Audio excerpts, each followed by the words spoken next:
विवृतं देवसुरैः सदा वन्द्यं ग्रहैश्च परिवेष्टितं ध्यायन् स्तवन् पठन् नाम यः सूर्यकवचं सदा।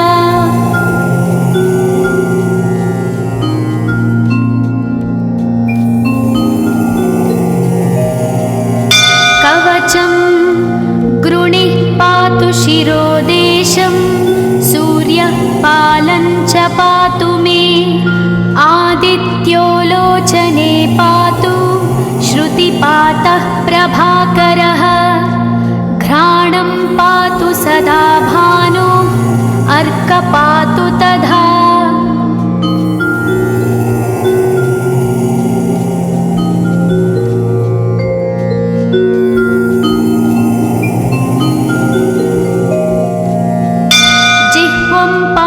जगन्नाथः कण्ठं पातु विभावसु स्कन्धौ ग्रहपतिः पातु भुजौ पातु प्रभाकरः अहस्करः पातु हस्तौ हृदयं पातु भानुमान्।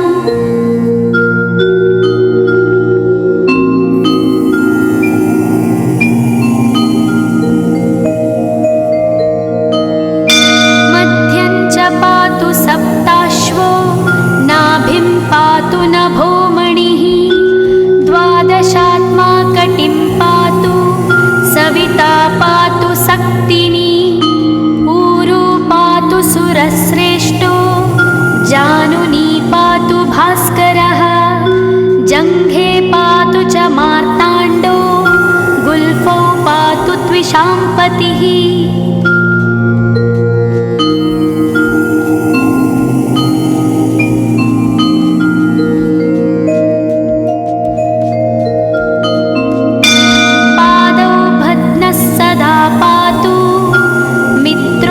सकलं वपुः वेदत्रयात्मकस्वामिन् नारायण जगत्पते आयतयामं तं कञ्ची द्वेदरूपः प्रभाकरः स्तोत्रेणानेन संतुष्टो बालखिल्यादिभिर्वृतः।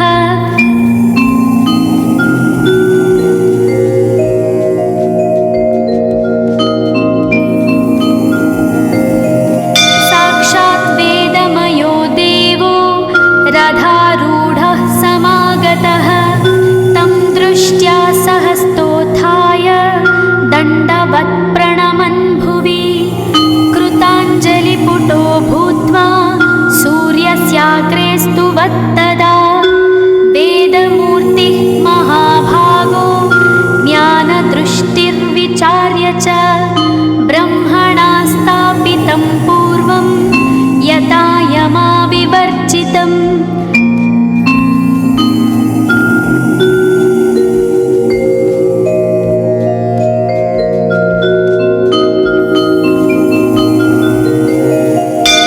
सत्त्वप्रधानं शुक्लाख्यं वेदरूपमनामयं शब्दब्रह्ममयं वेदं सत्कर्म ब्रह्मवाचकं मुनिमध्यापयामास प्रथमं सविता स्वयं तेन प्रथमदत्तेन वेदेन परमेश्वरः यज्ञवल्क्यो मुनिश्रेष्ठः कृतकृत्यो भवत्तदा।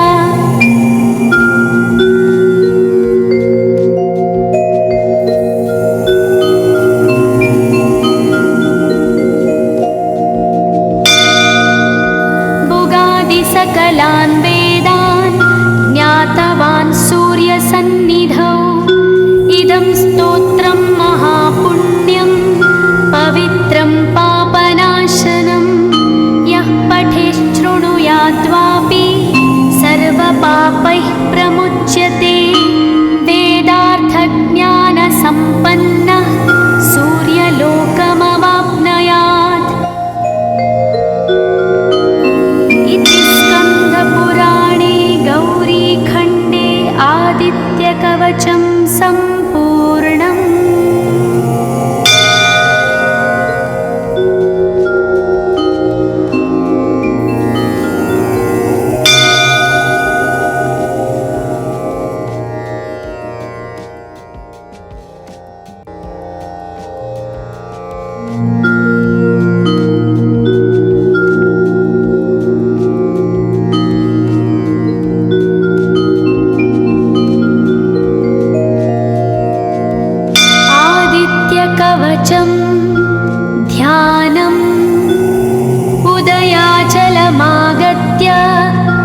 विवृतं देवसुरैः सदा वन्द्यं ग्रहैश्च परिवेष्टितं ध्यायन् स्तवन् पठन् नाम यः सूर्यकवचं सदा।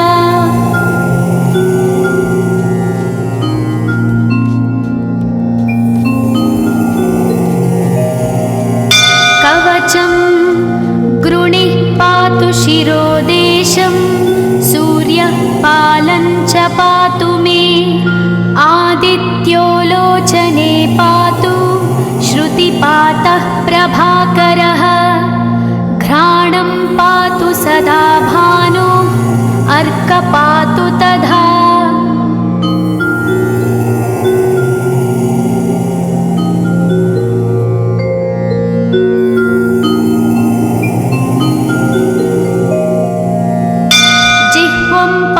जगन्नाथः कण्ठं पातु विभावसु स्कन्धौ ग्रहपतिः पातु भुजौ पातु प्रभाकरः अहस्करः पातु हस्तौ हृदयं पातु भानुमान्।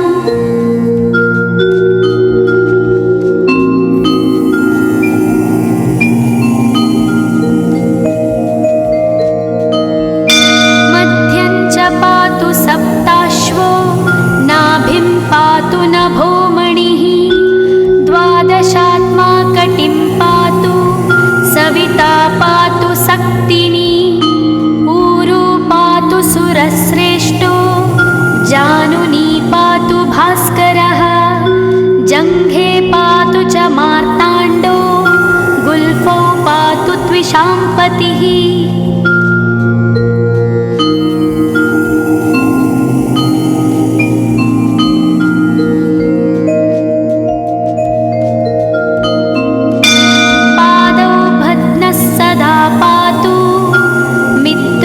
सकलं वपुः वेदत्रयात्मकस्वामिन् नारायण जगत्पते आयतयामं तं कञ्ची द्वेदरूपः प्रभाकरः स्तोत्रेणानेन सन्तुष्टो बालखिल्यादिभिर्वृतः।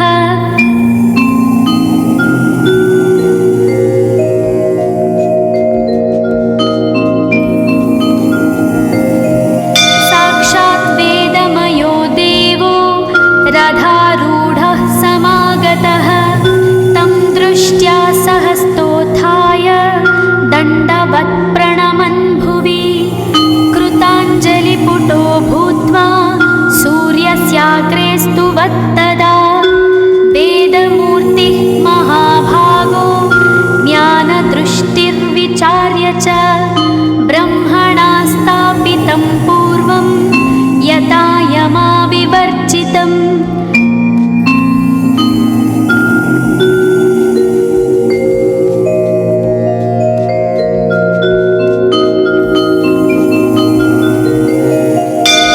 सत्त्वप्रधानं शुक्लाख्यं वेदरूपमनामयं शब्दब्रह्ममयं वेदं सत्कर्म ब्रह्मवाचकम् मुनिमध्यापयामास प्रथमं सविता स्वयं तेन प्रथमदत्तेन वेदेन परमेश्वरः यज्ञवल्क्यो मुनिश्रेष्ठः कृतकृत्यो भवत्तदा।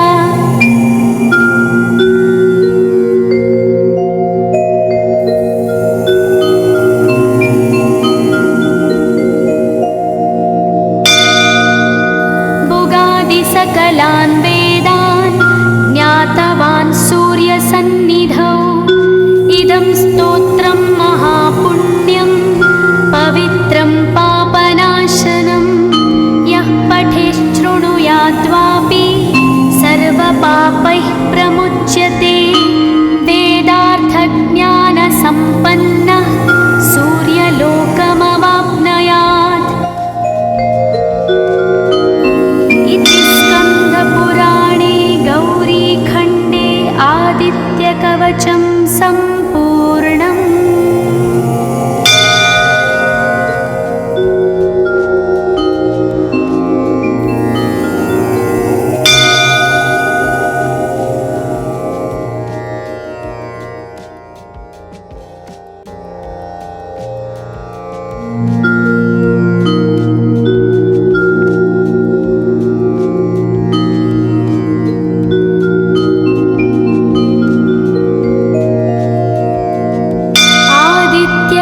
कवचं ध्यानम् उदयाचलमागत्य वेदरूपमनामयं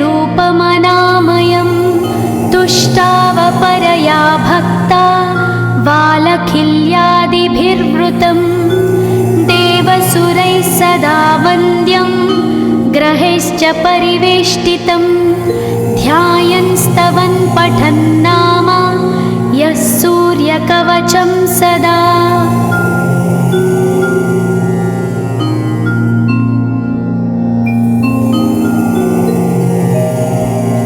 कवचं गृणिः पातु शिरोदेशं सूर्यः पालं च पातु मे आदित्यो लोचने पातु श्रुतिपातः प्रभाकरः घ्राणं पातु सदा भानो अर्कपातु तथा।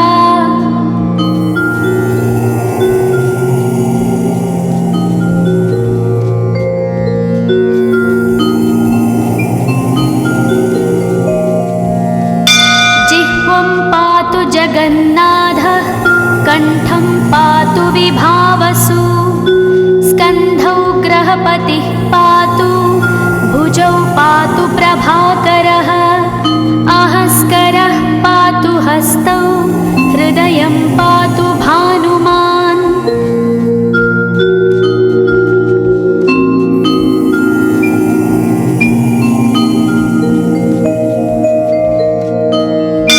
मध्यं च पातु सप्ताश्वो नाभिं पातु नभोमणिः द्वादशात्मा कटिं पातु सविता पातु सक्तिनी ऊरू पातु सुरश्रेष्ठो जानुनी पातु भास्करः जङ्घे पातु च मार्ताण्डो गुल्फौ पातु त्विषाम्पतिः।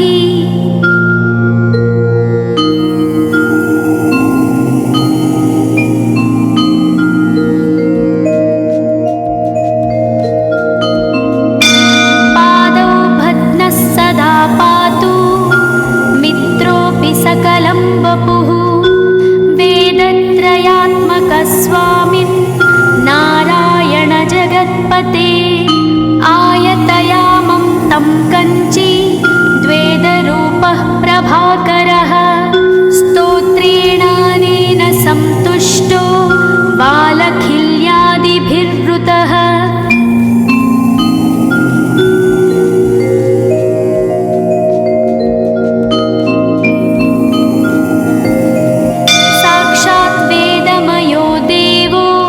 रथारूढः समागतः तं दृष्ट्या सहस्तोत्थाय दण्डवत् प्रणमन् भुवि कृताञ्जलिपुटो भूत्वा सूर्यस्याग्रे स्तुवत्तदा वेदमूर्तिः महाभागो ज्ञानदृष्टिर्विचार्य च ब्रह्मणा स्थापितं पूर्वं यथा यमाविवर्जितम्।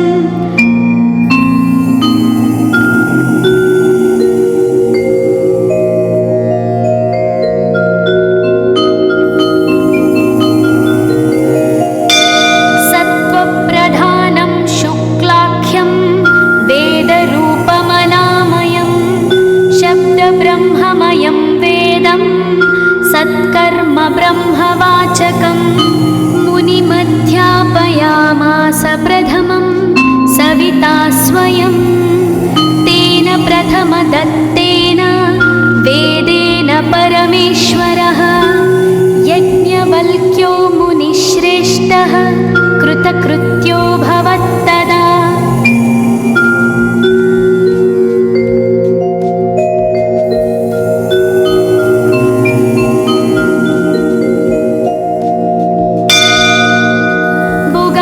सकलान् वेदान् ज्ञातवान् सूर्यसन्निधौ इदं स्तोत्रं महापुण्यं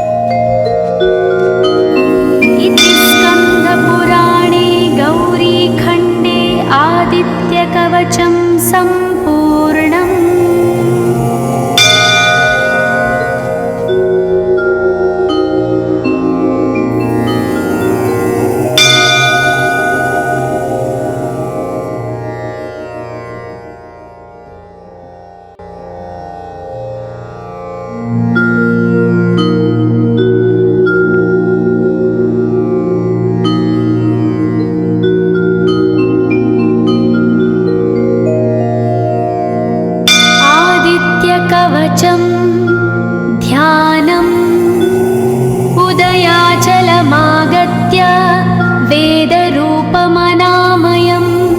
तुष्टावपरया भक्ता वालखिल्यादिभिर्वृतं देवसुरैः सदा वन्द्यं ग्रहैश्च परिवेष्टितं ध्यायन् स्तवन् पठन् नाम यः सूर्यकवचं सदा।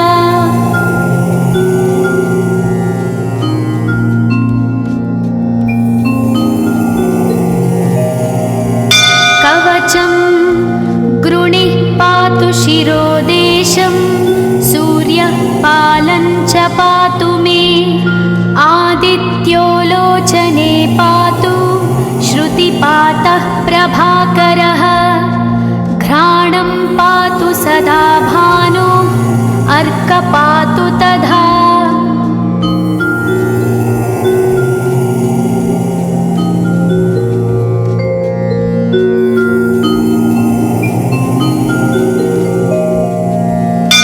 जिह्वं पातु जगन्नाथः कण्ठं पातु विभावसु स्कन्धौ ग्रहपतिः पातु भुजौ पातु प्रभाकरः अहस्करः पातु हस्तौ हृदयं पातु भानुमान्।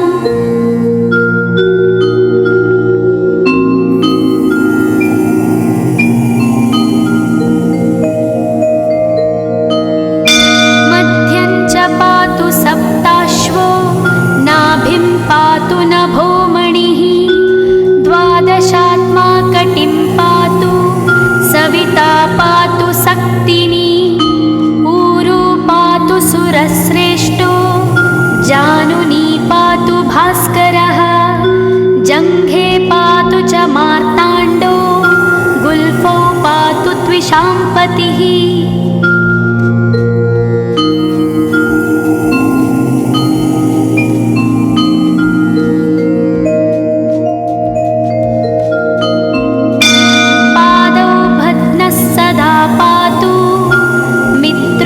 सकलं वपुः वेदत्रयात्मकस्वामिन् नारायण जगत्पते आयतयामं तं कञ्ची द्वेदरूपः प्रभाकरः स्तोत्रेणानेन सन्तुष्टो वालखिल्यादिभिर्वृतः।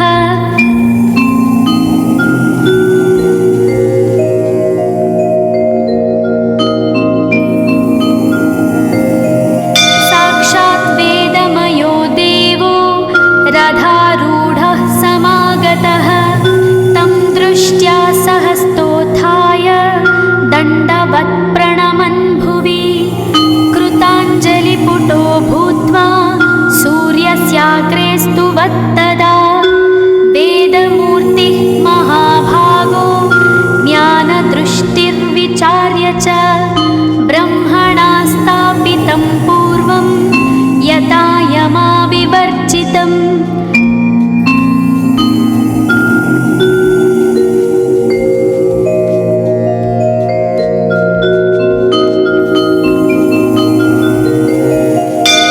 सत्त्वप्रधानं शुक्लाख्यं वेदरूपमनामयं शब्दब्रह्ममयं वेदं सत्कर्म ब्रह्मवाचकम् मुनिमध्यापयामास प्रथमं सविता स्वयं तेन प्रथमदत्तेन वेदेन परमेश्वरः यज्ञवल्क्यो मुनिश्रेष्ठः कृतकृत्यो भवत्तदा।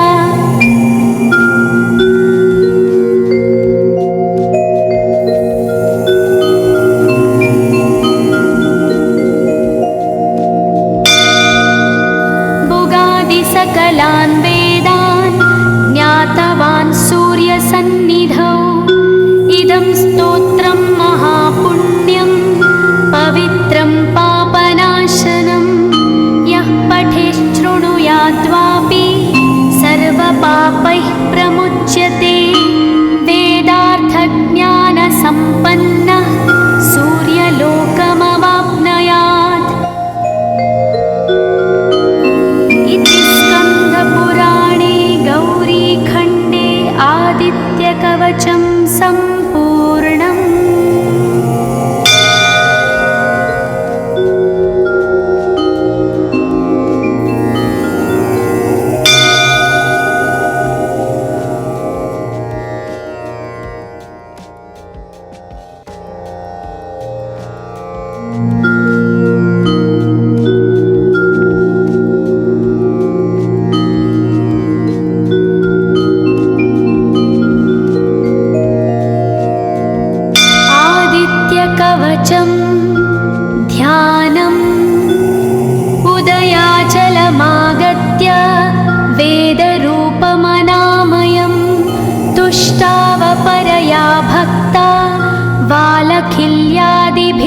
विवृतं देवसुरैः सदा वन्द्यं ग्रहैश्च परिवेष्टितं ध्यायन् स्तवन् पठन् नाम यः सूर्यकवचं सदा।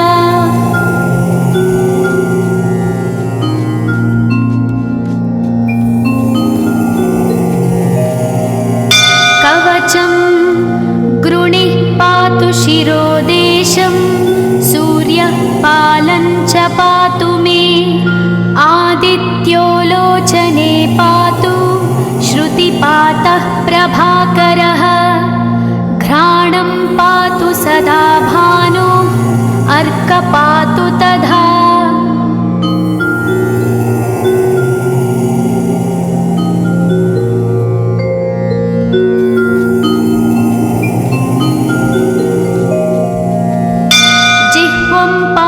जगन्नाथः कण्ठं पातु विभावसु स्कन्धौ ग्रहपतिः पातु भुजौ पातु प्रभाकरः अहस्करः पातु हस्तौ हृदयं पातु भानुमान्।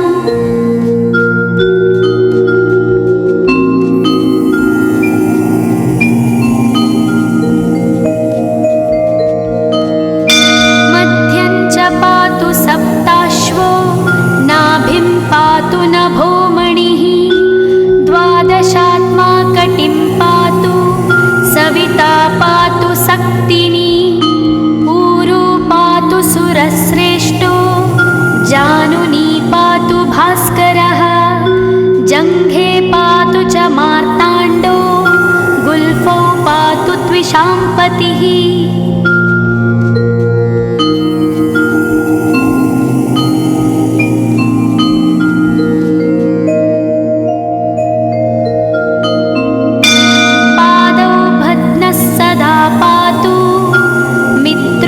सकलं वपुः वेदत्रयात्मकस्वामिन् नारायण जगत्पते आयतयामं तं कञ्ची द्वेदरूपः प्रभाकरः स्तोत्रेणानेन संतुष्टो बालखिल्यादिभिर्वृतः।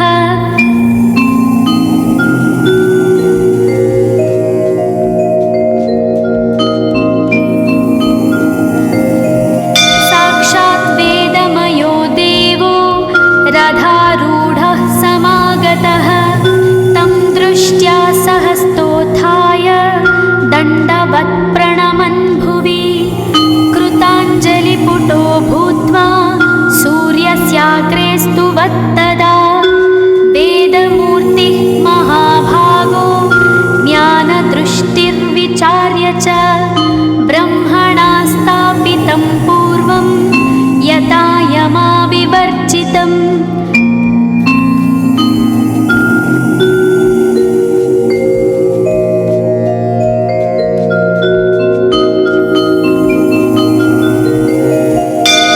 सत्त्वप्रधानं शुक्लाख्यं वेदरूपमनामयं शब्दब्रह्ममयं वेदं सत्कर्म ब्रह्मवाचकम् मुनिमध्यापयामास प्रथमं सविता स्वयं तेन प्रथमदत्तेन वेदेन परमेश्वरः यज्ञवल्क्यो मुनिश्रेष्ठः कृतकृत्यो भवत्तदा।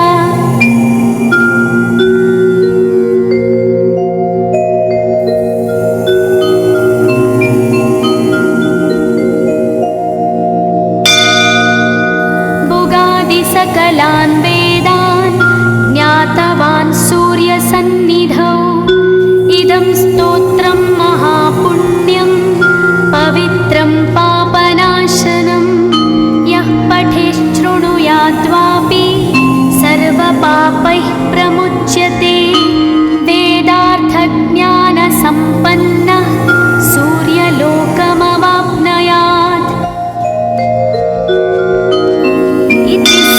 पुराणे गौरीखण्डे आदित्यकवचं सम्पूर्णम्।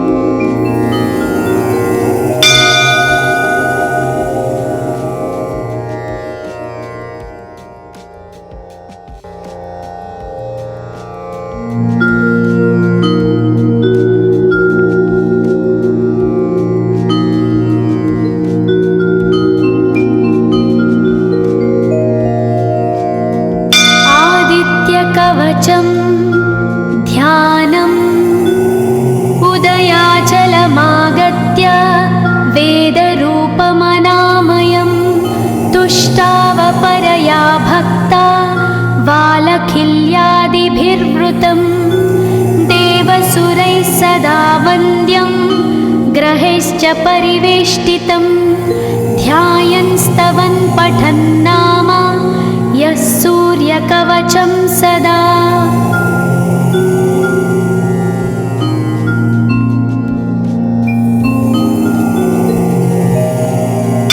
कवचं गृणिः पातु शिरोदेशं सूर्यः पालं च पातु मे आदित्यो लोचने पातु श्रुतिपातः प्रभाकरः घ्राणं पातु सदा भानो अर्कपातु तथा।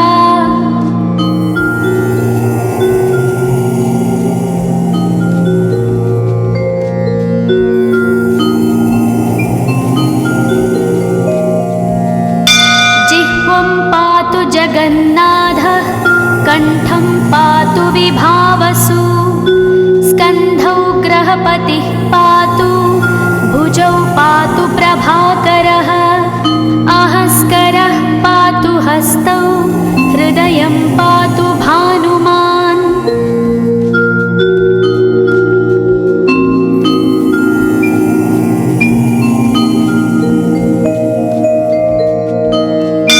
मध्यं च पातु सप्ताश्वो नाभिं पातु नभोमणिः द्वादशात्मा कटिं पातु सविता पातु सक्तिनी ऊरू पातु सुरश्रेष्ठो जानुनी पातु भास्करः जङ्घे पातु च मार्ताण्डो गुल्फौ पातु त्विषाम्पतिः।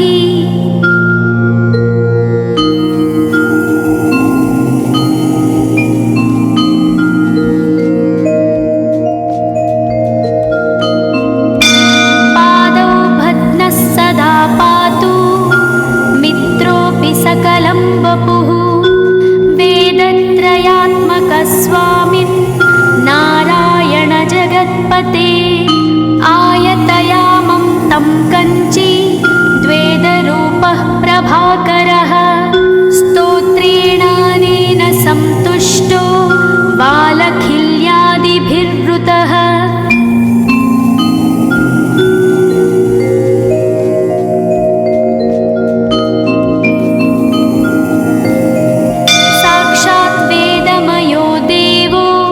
रथारूढः समागतः तं दृष्ट्या सहस्तोत्थाय दण्डवत् प्रणमन् भुवि कृताञ्जलिपुटो भूत्वा सूर्यस्याग्रे स्तुवत्तदा वेदमूर्तिः महाभागो ज्ञानदृष्टिर्विचार्य च ब्रह्मणा स्थापितं पूर्वं यथा यमाविवर्जितम्।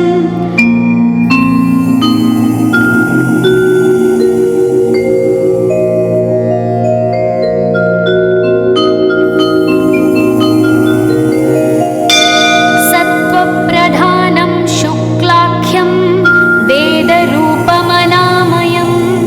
शब्दब्रह्ममयं वेदं सत्कर्म ब्रह्मवाचकम् मुनिमध्यापयामास प्रथमं सविता स्वयं तेन प्रथमदत्तेन वेदेन परमेश्वरः यज्ञवल्क्यो मुनिश्रेष्ठः कृतकृत्यो भवत्तदा।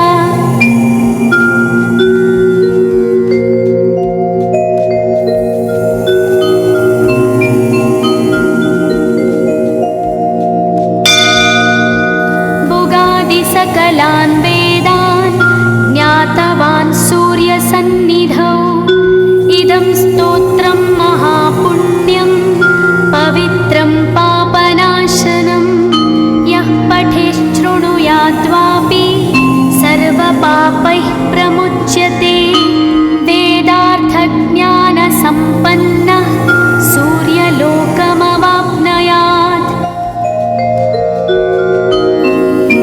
स्कन्दपुराणे गौरीखण्डे आदित्यकवचं सम्पूर्णम्।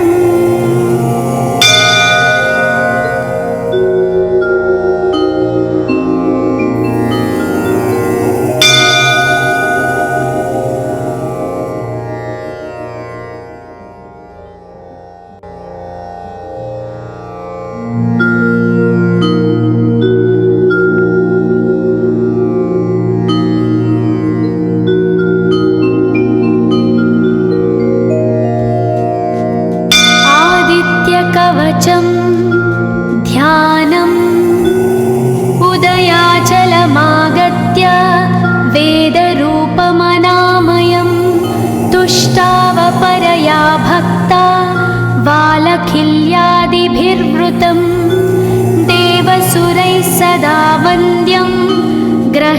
परिवेष्टितं ध्यायन् स्तवन् पठन् नाम यः सूर्यकवचं सदा।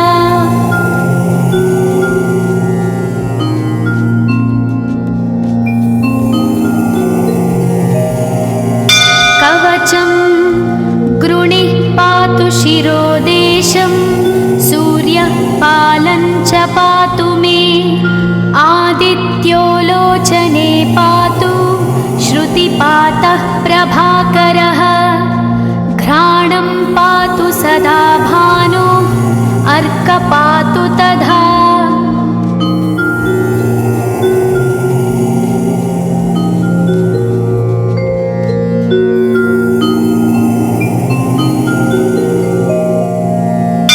जिह्वं पातु जगन्नाथः कण्ठं पातु विभावसु स्कन्धौ ग्रहपतिः पातु भुजौ पातु प्रभाकरः अहस्करः पातु हस्तौ हृदयं पातु भानुमान्।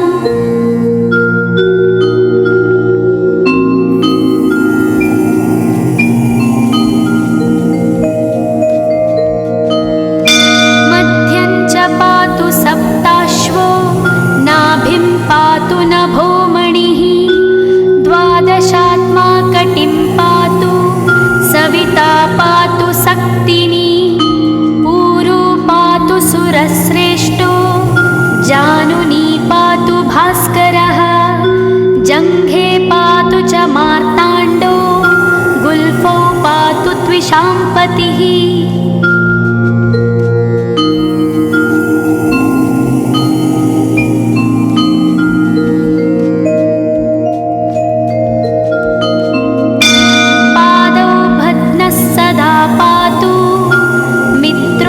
सकलं वपुः वेदत्रयात्मकस्वामिन् नारायण जगत्पते आयतयामं तं कञ्ची द्वेदरूपः प्रभाकरः स्तोत्रेणानेन सन्तुष्टो बालखिल्यादिभिर्वृतः।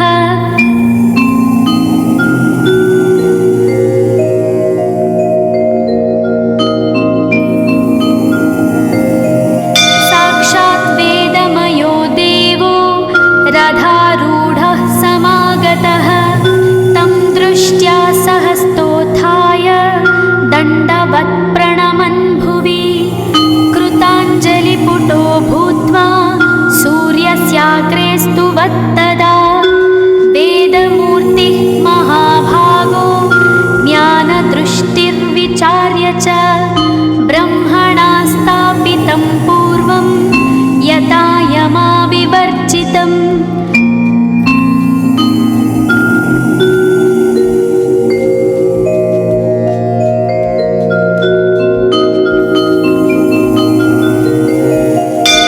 सत्त्वप्रधानं शुक्लाख्यं वेदरूपमनामयं शब्दब्रह्ममयं वेदं सत्कर्म ब्रह्मवाचकम् मुनिमध्यापयामास प्रथमं सविता स्वयं तेन प्रथमदत्तेन वेदेन परमेश्वरः यज्ञवल्क्यो मुनिश्रेष्ठः कृतकृत्यो भवत्तदा।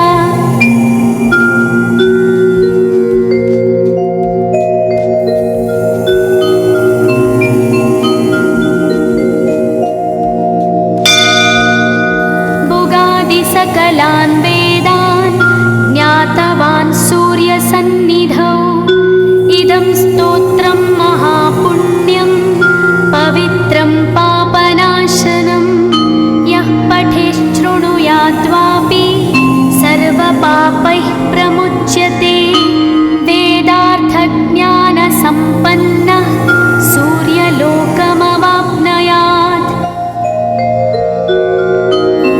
इति स्कन्दपुराणे गौरीखण्डे आदित्यकवचं सम्पूर्णम्।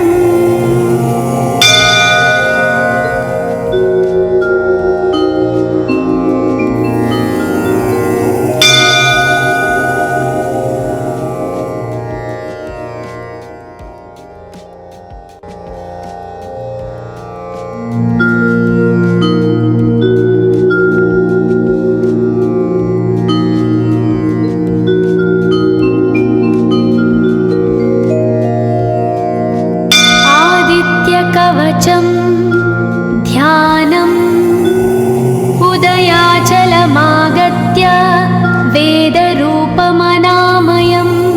तुष्टावपरया भक्ता वालखिल्यादिभिर्वृतं देवसुरैः सदा वन्द्यं ग्रहैश्च परिवेष्टितं ध्यायन् स्तवन् पठन् नाम यः सूर्यकवचं सदा।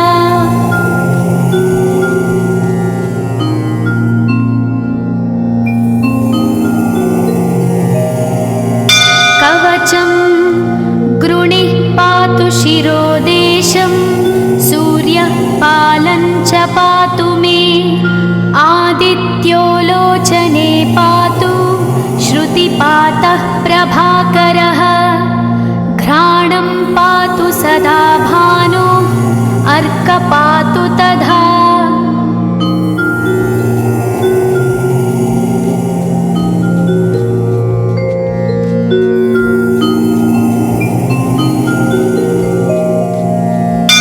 जिह्वं पातु जगन्नाथः कण्ठं पातु विभावसु स्कन्धौ ग्रहपतिः पातु भुजौ पातु प्रभाकरः अहस्करः पातु हस्तौ हृदयं पातु भानुमान्।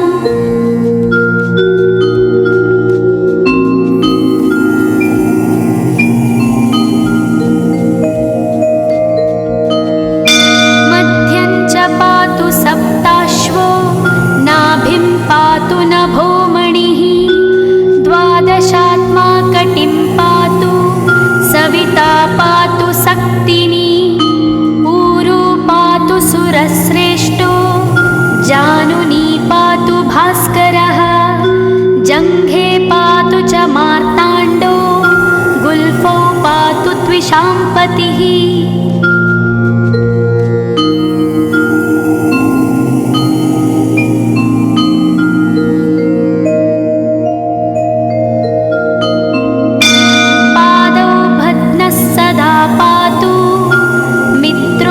सकलं वपुः वेदत्रयात्मकस्वामिन् नारायण जगत्पते आयतयामं तं कञ्ची द्वेदरूपः प्रभाकरः स्तोत्रेणानेन सन्तुष्टो वालखिल्यादिभिर्वृतः।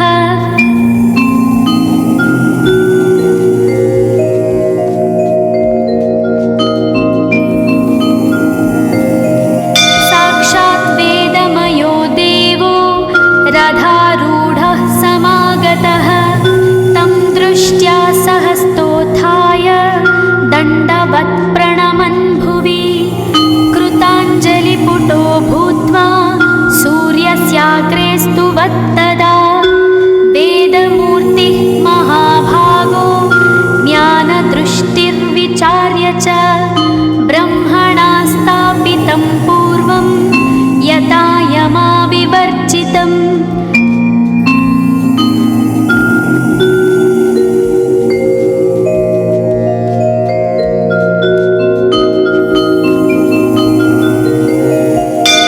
सत्त्वप्रधानं शुक्लाख्यं वेदरूपमनामयं शब्दब्रह्ममयं वेदं सत्कर्म ब्रह्मवाचकं मुनिमध्यापयामास प्रथमं सविता स्वयं तेन प्रथमदत्तेन वेदेन परमेश्वरः यज्ञवल्क्यो मुनिश्रेष्ठः कृतकृत्यो भवत्तदा।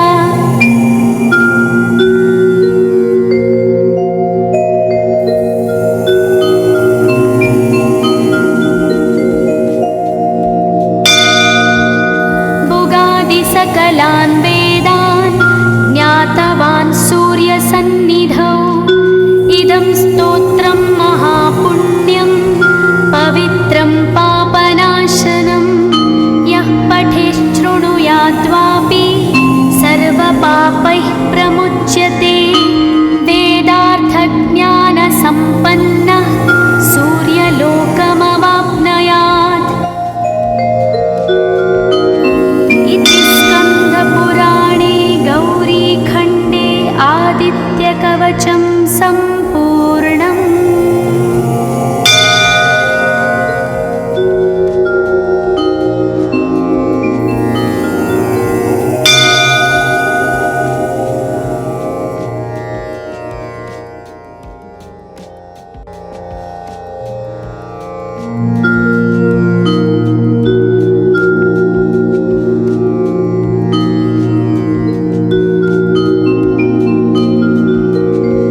बालखिल्यादिभिर्वृतं देवसुरैः सदा वन्द्यं ग्रहैश्च परिवेष्टितं ध्यायन् स्तवन् पठन् नाम यः सूर्यकवचं सदा।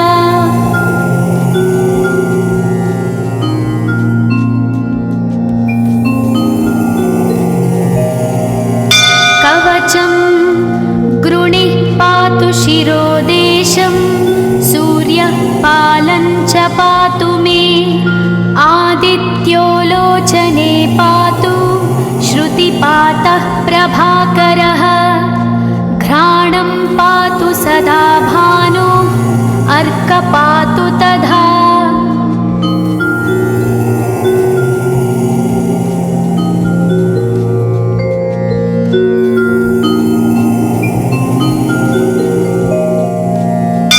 जिह्वं पातु जगन्नाथः कण्ठं पातु विभावसु स्कन्धौ ग्रहपतिः पातु भुजौ पातु प्रभाकरः अहस्करः पातु हस्तौ हृदयं पातु भानुमान्।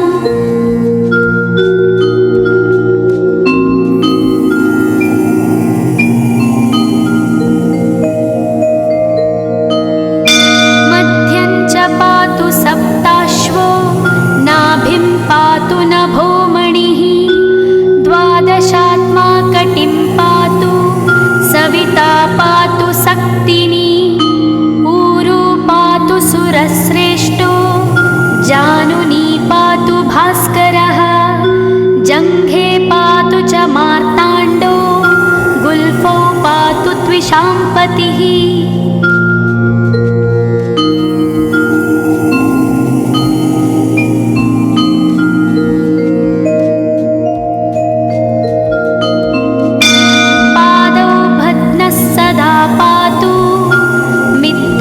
सकलं वपुः वेदत्रयात्मकस्वामिन् नारायण जगत्पते आयतयामं तं कञ्ची द्वेदरूपः प्रभाकरः स्तोत्रेणानेन सन्तुष्टो बालखिल्यादिभिर्वृतः।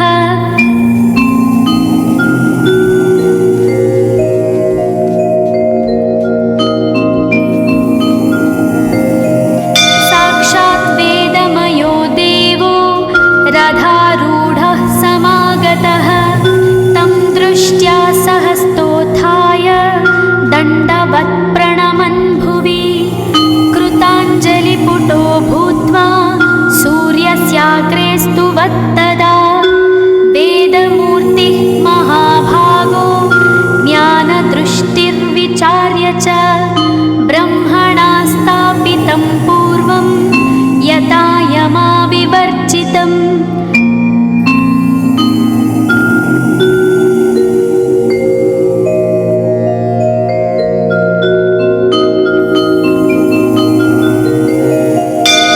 सत्त्वप्रधानं शुक्लाख्यं वेदरूपमनामयं शब्दब्रह्ममयं वेदं सत्कर्म ब्रह्मवाचकं मुनिमध्यापयामास प्रथमं सविता स्वयं तेन प्रथमदत्तेन वेदेन परमेश्वरः यज्ञवल्क्यो मुनिश्रेष्ठः कृतकृत्यो भवत्तदा।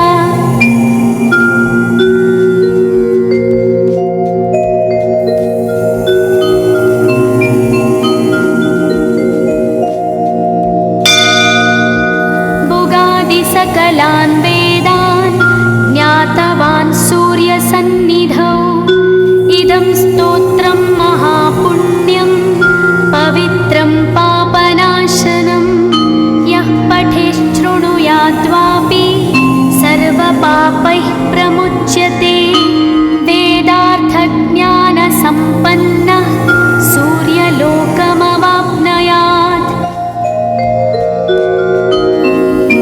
स्कन्दपुराणे गौरीखण्डे आदित्यकवचं सम्पूर्णम्।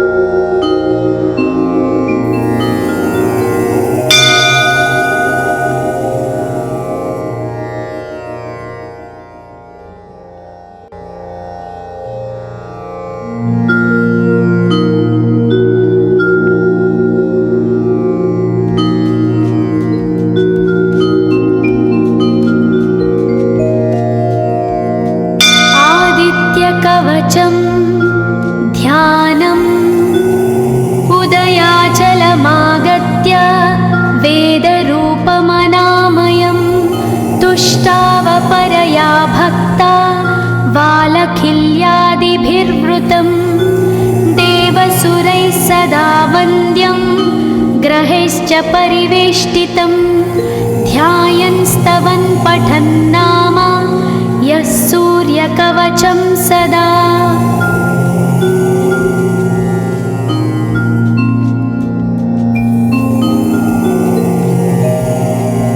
कवचं गृणिः पातु शिरोदेशं सूर्यः पालं च पातु मे आदित्यो लोचने पातु श्रुतिपातः प्रभाकरः घ्राणं पातु सदा भानो अर्क पातु तथा।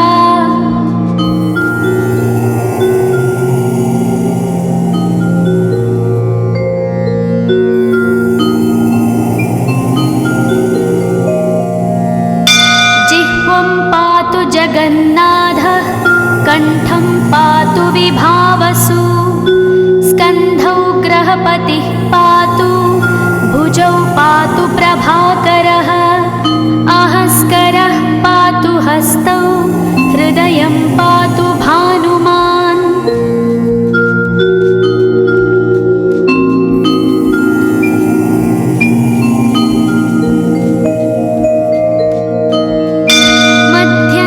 पातु सप्ताश्वो नाभिं पातु नभोमणिः द्वादशात्मा कटिं पातु सविता पातु सक्तिनी ऊरू पातु सुरश्रेष्ठो जानुनी पातु भास्करः जङ्घे पातु च मार्ताण्डो गुल्फौ पातु त्विषाम्पतिः।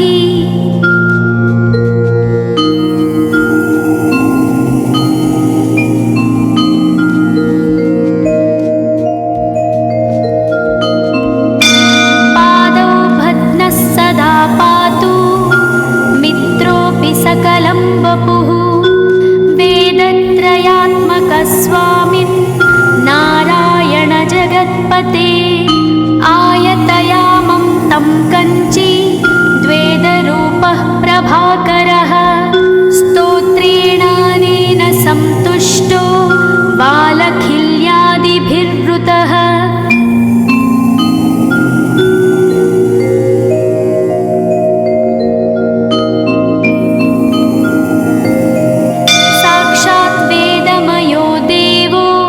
रथारूढः समागतः तं दृष्ट्या सहस्तोत्थाय दण्डवत् प्रणमन् भुवि कृताञ्जलिपुटो भूत्वा सूर्यस्याग्रे स्तुवत्तदा वेदमूर्तिः महाभागो ज्ञानदृष्टिर्विचार्य च ब्रह्मणा स्थापितं पूर्वं यथा यमाविवर्जितम्।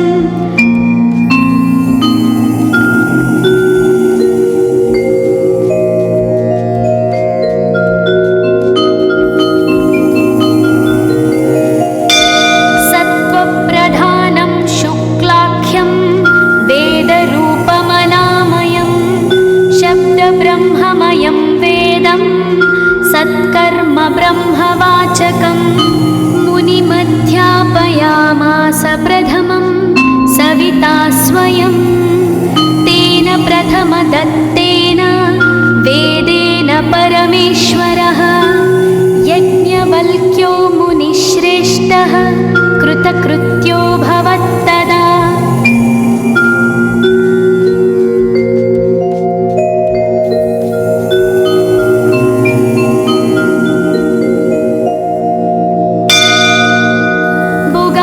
सकलान् वेदान् ज्ञातवान् सूर्यसन्निधौ इदं स्तोत्रं महापुण्यं पवित्रं पापनाशनं यः पठेच्छृणुयाद्वापि सर्वपापैः प्रमुच्यते वेदार्थज्ञानसम्पन्नः सूर्यलोकमवाप्नुयात्।